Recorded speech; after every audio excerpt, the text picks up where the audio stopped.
Hola, mi querido amigo. Mira, el mundo realmente está convulsionado, continúa convulsionado. Y es admirable ver cómo personas que no tenían el más mínimo interés en las cosas religiosas, hoy vuelven los ojos a Dios. Presienten que las cosas que están sucediendo no son normales, que algo más allá de la comprensión humana está por detrás de todo esto. Por otro lado, no faltan los que aprovechan la oportunidad para tomar algunos versículos de la Biblia y hacerle decir al texto lo que el autor nunca dijo. Y tal vez te preguntes, pero ¿cómo nunca dijo? Si está escrito así. Sí, efectivamente está escrito así, pero lo que el intérprete hoy piensa o deduce no es exactamente lo que el autor pensaba. Por ejemplo, vamos a decir que yo salgo a la calle y veo que dos carros se chocan, entonces el conductor de uno sale, agarra al otro por la camisa, la corbata, le aprieta la corbata como queriendo ahorcarlo y le dice: sinvergüenza, te voy a matar. Ahí yo me impresiono con lo que veo, llego aquí y encuentro a mi hijo y le quiero contar dramáticamente lo que he visto. Le digo: mire, vi ahí en la calle dos conductores, uno de ellos agarró al otro, y yo, para hacer la historia más real, agarro a mi hijo por la corbata, la camisa, y le digo: mire, el otro le dijo así: sinvergüenza, te voy a matar. Y justo en ese momento que yo estoy diciendo sinvergüenza, te voy a matar, pasa alguien por la ventana y me ve y sale corriendo. Mire, el pastor Bullón enloqueció, está queriendo matar a su hijo, y nadie me ha contado, yo lo he visto, él lo agarró por la corbata, le dijo: sinvergüenza, te voy a matar. Bueno, esta historia te puede hacer reír un poco, pero sucede eso. Yo te pregunto, ¿de mi boca salieron las palabras sinvergüenza, te voy a matar? Claro que sí. ¿Yo agarré a mi hijo por la corbata, por la camisa? ¿Sí o no? Claro que sí. ¿Pero yo quería matar a mi hijo? Claro que no.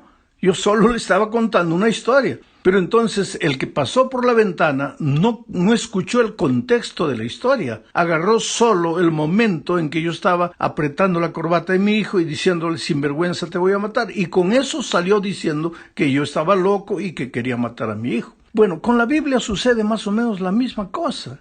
Si tú tomas solo una frase, solo un versículo, lo sacas del contexto, le vas a hacer decir a la Biblia cosas que la Biblia nunca dijo. Le vas a hacer decir a los autores bíblicos cosas que ellos, cuando escribieron, no estaban pensando. Por eso hay que saber estudiar la palabra de Dios. No es solo porque está escrito aquí, ya sales diciendo que está escrito así. Sí, está escrito así, pero para entender lo que está escrito hay que conocer todo el contexto cultural. Y es sobre esto que vamos a ir estudiando todo este trimestre poco a poco. Entonces, querido, por eso esta semana estudiaremos cómo la Biblia llegó hasta nosotros. Hablemos primero de la revelación. Segunda de Pedro capítulo 1, versículos 20 y 21 dicen: entendiendo primero esto, que ninguna profecía de la Escritura es de interpretación privada. Escucha bien esta expresión: interpretación privada, porque nunca la profecía fue traída por voluntad humana. La Biblia no fue escrita por voluntad humana, sino que los santos hombres de Dios hablaron siendo inspirados por el Espíritu Santo. Hay tres ideas que quiero comentar. La primera es que la Biblia no es un libro humano. Fue escrita por seres humanos, sí, pero los escritores bíblicos recibieron el mensaje de Dios. Ellos no inventaron nada, ellos no crearon nada, ellos no escribieron lo que su imaginación les decía para escribir. Ellos recibieron el mensaje de Dios por revelación. Revelación es el hecho de Dios entregar su mensaje al escritor bíblico para que lo registrara. Esa entrega del mensaje, esa revelación, puede suceder a través de una visión, como la de Juan en Patmos. Puede suceder también a través de un sueño, como el sueño de Nabucodonosor. O puede suceder personalmente, haciendo escuchar la voz al profeta, como sucedió con Moisés, o con Jeremías, o con Isaías, entre otros. El mensaje es divino. Los escritores nunca escribieron lo que imaginaron. Por eso la mayoría de ellos enfatiza que lo que va a escribir es la palabra de Dios.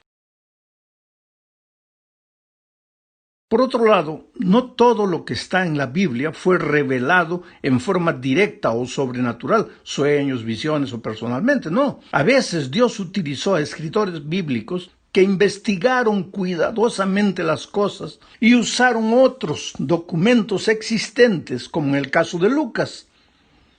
Lucas, ¿qué hizo? Él investigó, y el fruto de su investigación, a través de su investigación, Dios le reveló el mensaje. Y Lucas escribió lo que investigó. Aún así, querido, toda la Escritura es inspirada.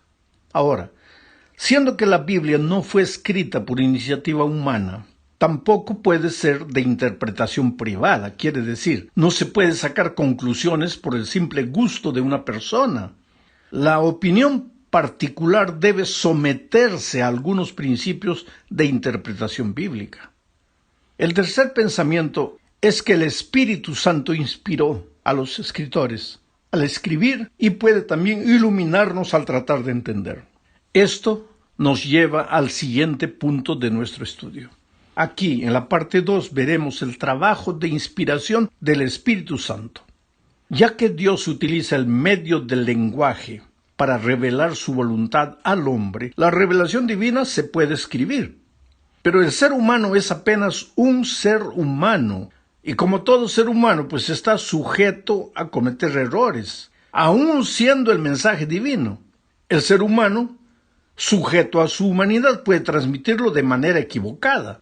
Entonces aquí entra el trabajo de inspiración del Espíritu Santo. Inspiración es el cuidado del Espíritu para que el escritor transmita el mensaje divino de una manera correcta, para que no se equivoque al transmitir el mensaje que le fue revelado.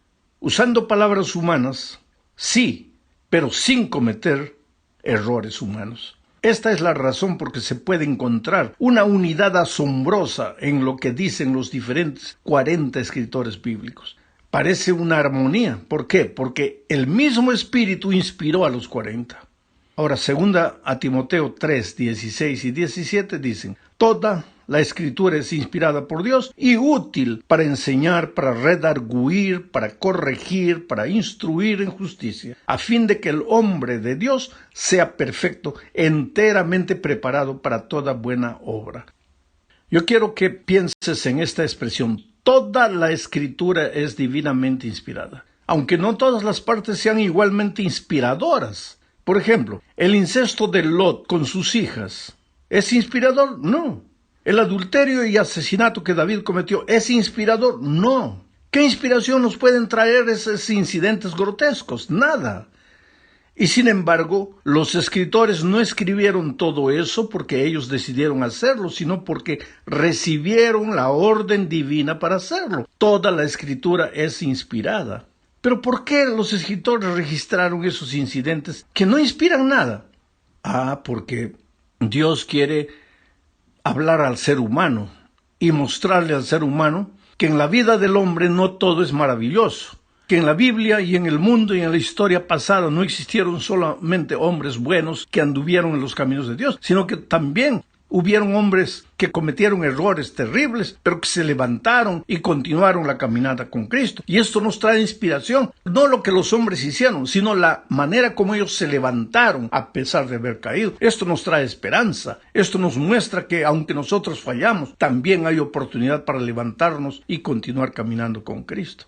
Por eso debemos estar dispuestos a aprender de toda la Biblia, porque toda la Biblia fue inspirada por Dios, incluso de aquellas partes que no son tan fáciles de leer ni entender, o de aquellas partes que no son específicamente aplicables a nosotros hoy. ¿Cómo no? Por ejemplo, los detalles del ceremonial del pueblo de Israel fueron escritos específicamente para el pueblo de Israel. Los detalles del ceremonial, no estoy hablando de los principios eternos de la ley de Dios, sino los detalles del ceremonial. Israel tenía ceremonias que apuntaban a la venida de Cristo, pero una vez que Jesús vino, esas ceremonias ya no tenían sentido. Eso no se aplica a nosotros hoy, pero podemos aprender de todo eso porque todo fue inspirado. Querido, mucho cuidado. De la Biblia no es solo inspirado lo que nos conviene, lo que nos gusta, lo que viene de encuentro a nuestra manera de pensar. Toda la Biblia es inspirada, aunque no me guste, aunque yo no esté de acuerdo. Y tengo que ser humilde suficientemente para rendirme, para humillarme, para obedecer a Dios y escuchar su voz a través de su palabra. Esta es la razón por la que Pablo declara en Romanos 15:4 lo siguiente: porque las cosas que se escribieron antes, para nuestra enseñanza se escribieron, a fin de que por la paciencia y la consolación de las Escrituras tengamos esperanza. Yo creo que aquí está el propósito central de la Biblia. Esto es interesante. El propósito de la Biblia es consolarnos y darnos esperanza. ¿Por qué? Porque en los últimos días, mira lo que sucederá. Leo Lucas 21, 25 y 26. Entonces habrá señales en el sol, en la luna, en las estrellas y en la tierra, angustia de las gentes, confundidas a causa del bramido del mar y de las olas, desfalleciendo los hombres por el temor y la expectación de las cosas que sobrevendrán en la tierra, porque las potencias de los cielos serán como ellos. ¿De qué habla el Señor Jesucristo aquí? Que en los últimos días habrá pavor, habrá temor, habrá desesperación, habrá estrés. Las personas desfallecerán por causa del temor, de la expectación de las cosas que ven. ¿Y cuál es el propósito de la Biblia? Traer consolación, mostrarte que no hay por qué temer. Oh, querido, este problema del coronavirus no es, ya lo he dicho muchas veces, no es fantasía. El problema está empezando. Algunos países ya están llegando al clímax del problema. Otros países todavía no. Pero entonces hay que desesperarnos, hay que pensar que ya estamos perdidos, que ya el mundo se acaba. No, calma. El propósito de la Biblia es traerte consolación, traerte esperanza. Todo esto que vemos es el anuncio de que este mundo se encamina al fin. No estoy diciendo que va a acabar ahora, pero se encamina al fin. Las guerras, los rumores de guerras, el odio fratricida, la violencia, la malcriadez de los hijos para con los padres, el desamor muchas veces de los padres para con los hijos, la envidia, la hipocresía que se espalla como virus maloliente por el mundo. Todo es evidencia de que nos acercamos al fin, pero los hijos de Dios tenemos que hacerlo con la esperanza de que Cristo viene y este mundo de pecado terminará. No te desesperes, no te asustes. El Señor te va a guardar, el Señor te va a cuidar en su amor. Vamos a la tercera parte de este estudio. Hablaremos aquí de la palabra escrita de Dios. Leamos Éxodo 34, 27. Y Jehová dijo a Moisés: escribe tú estas palabras, porque conforme a estas palabras he hecho pacto contigo y con Israel. Ahora yo te hago una pregunta: ¿por qué sería que el Señor le pidió a Moisés que escribiera las palabras en vez de pedirle que recitara las palabras para el pueblo? La respuesta es obvia: para que no nos olvidemos. Porque la mente humana, querido, es frágil. Si tuviéramos que repetir las palabras de Dios de generación en generación, el mensaje ya se habría perdido en el polvo de los tiempos. Hoy día ya nadie sabría lo que Dios ha dicho en el pasado, pero lo que está escrito para siempre. El mensaje está a disposición de todo aquel que quiera leerlo. Especialmente en nuestros días, gente que no mostraba el mínimo interés en la palabra de Dios está volviendo sus ojos a la Biblia. Y hay que tener cuidado de, en lugar de mostrarles a las personas un Dios asustador, un Dios castigador, un Dios catastrófico, hay que mostrarles un Dios de amor, que por amor está permitiendo que todo esto suceda para advertir al pueblo, para que las personas abran los ojos y vuelvan su corazón a Dios. En la cuarta parte de este estudio veremos el paralelismo que existe entre Cristo y la Biblia. Leamos Juan 1, 1 y 14. En el principio era el Verbo. Se está refiriendo a Cristo. Y el Verbo era con Dios. Y el Verbo era Dios. Este es Cristo. Y el versículo 14 dice: y aquel Verbo fue hecho carne y habitó entre nosotros, y vimos su gloria, gloria como la del unigénito del Padre, lleno de gracia y de verdad. ¿Cuál es el paralelismo que encontramos aquí? Mira, Jesús fue concebido sobrenaturalmente por el Espíritu Santo, pero nació de una mujer. La Sagrada Escritura también tuvo un origen sobrenatural, divino, pero fue escrito por seres humanos. Otro punto: Jesucristo se hizo hombre en el tiempo y en el espacio. Vivió durante un tiempo específico y en un lugar específico. Pero el hecho de haber sido corporalmente limitado a un tiempo y a un espacio no anula su divinidad. Ahora veamos con la Biblia. La Biblia también fue escrita en un momento específico y en una cultura determinada. Pero, al igual que Jesucristo, no está limitada la Biblia a un tiempo y a un lugar específico. Sirve para todas las personas de todo el mundo hoy. Para entender mejor lo que estoy diciendo, leamos Isaías 55, 10 y 11. Porque como desciende de los cielos la lluvia y la nieve, y no vuelve allá, sino que riega la tierra y la hace germinar y producir. Mira, aquí Isaías está tomando la figura de la naturaleza. Dice que cuando la lluvia cae, no vuelve al cielo. ¿Cómo? ¿La lluvia vuelve al cielo? Claro, se evapora de nuevo el agua y vuelve al cielo a formar otras nubes. Pero Isaías dice, así como la lluvia, la nieve caen del cielo, y no vuelven al cielo, sino riegan primero la tierra, la hacen germinar y producir, y dan semilla al que siembra y pan al que come. Así será mi palabra que sale de mi boca. Mi palabra no volverá a mí vacía, sino que hará lo que yo quiero y será prosperada en aquello para que la envíe. Quiere decir, la palabra de Dios cuando sale de la boca de Dios, así como la lluvia cae del cielo y no regresa sin haber cumplido su misión, la palabra de Dios cuando sale de la boca de Dios no regresa sin haber cumplido su misión. Es interesante que la expresión palabra en este versículo que acabo de leer de Isaías es la palabra dabar en hebreo. En griego es la palabra logos, o sea, el logos, el verbo de Juan 1:1 que se hizo carne, es comparado con el dabar de Isaías que dice que cuando sale de la boca de Dios no regresa sin haber cumplido su misión. Ahora, querido, todo paralelismo es limitado. No se puede decir que Cristo es la Biblia. La Biblia contiene el mensaje de Cristo, pero no es Cristo. Pero cada vez que tú te levantas para predicar la palabra, estás predicando a Cristo, porque Cristo es el centro de la palabra, y ahí está el poder de la palabra de Dios. Por eso, cuando predicas la palabra de Dios, puedes tener seguridad que los corazones más endurecidos son conmovidos, no por la elocuencia del predicador, sino por el poder que viene de la palabra de Dios, porque cuando la palabra de Dios sale de la boca de Dios, no regresa sin haber cumplido su misión. Riega la tierra, transforma la estructura de las cosas. Ese es el poder de la palabra de Dios. Estudiamos ahora cómo interpretar la Biblia con fe. Y aquí terminamos, esta es la última parte.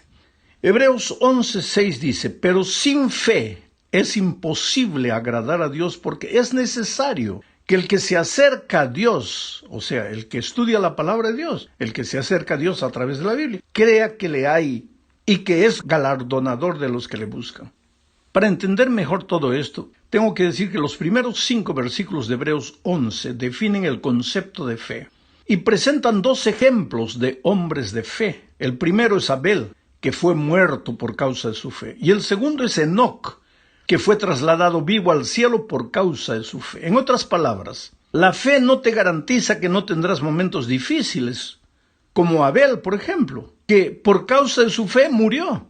Pero la fe sí te garantiza que pase lo que pase, nunca estarás solo. Dios estará contigo en todo momento. El otro pensamiento es que la fe es dinámica. Te lleva a la acción obediente como Abel, aunque tengas que morir. Y te lleva también a caminar siempre con Dios como Enoc.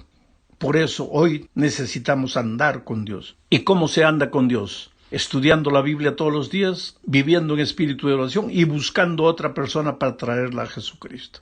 Ahora, después de estos 5 versículos viene el versículo 6, donde el autor de la epístola a los Hebreos dice, pero sin fe es imposible agradar a Dios. Y añade que si deseas acercarte a Dios, necesitas creer.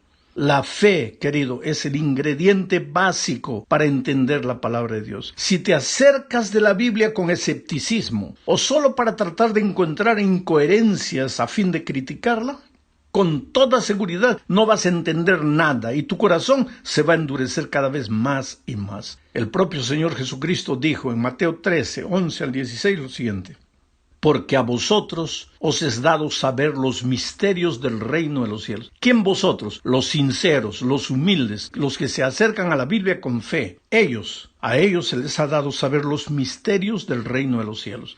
Mas a ellos no les es dado. ¿A quién ellos? Porque dice, porque a vosotros los que tenéis fe, más a ellos, ¿a quiénes? A los incrédulos, a los que se acercan a la Biblia para criticarla solamente, pero no con corazón sincero para aprender. A ellos no les es dado ¿qué? Los misterios del reino. Porque a cualquiera que tiene se le dará, y tendrá más, pero al que no tiene, aún lo que tiene le será quitado. Por eso les hablo por parábolas, dice Jesús. Porque viendo no ven, y oyendo no oyen, ni entienden. ¿Te parece interesante esto? Hay gente que tú le hablas, no entiende, no escucha, sus oídos están sordos. Sigo leyendo, de manera que se cumple en ellos la profecía de Isaías que dijo, de oído oiréis y no entenderéis, y viendo veréis y no percibiréis. Yo te digo que en estos días mucha gente incrédula está volviendo los ojos a la Biblia, pero muchos incrédulos también se están más que nunca burlando de Dios. ¿Dónde está Dios? ¿Dónde están los religiosos? No dicen que Dios cuida, no dicen que Dios protege, y ahí está la cosa. Quiere decir, hay gente que viendo ve y oyendo oye, pero hay gente que no. Dice, porque el corazón de este pueblo se ha engrosado, se ha endurecido. Y con los oídos oyen pesadamente y han cerrado sus ojos, para que no vean con los ojos y oigan con los oídos y con el corazón entiendan y se conviertan y yo los sane. Pero bienaventurados vuestros ojos porque ven y vuestros oídos porque oyen. ¿A quién se refiere? A los que se acercan a Dios con fe.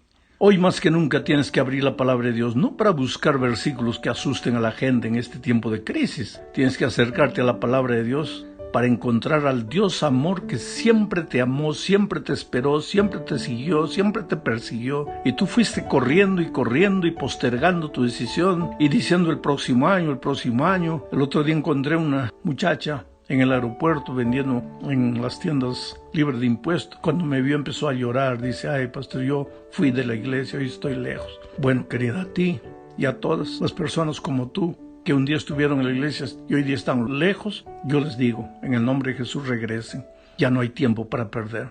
Nos estamos aproximando del día glorioso de la venida de Cristo. Un abrazo para todos.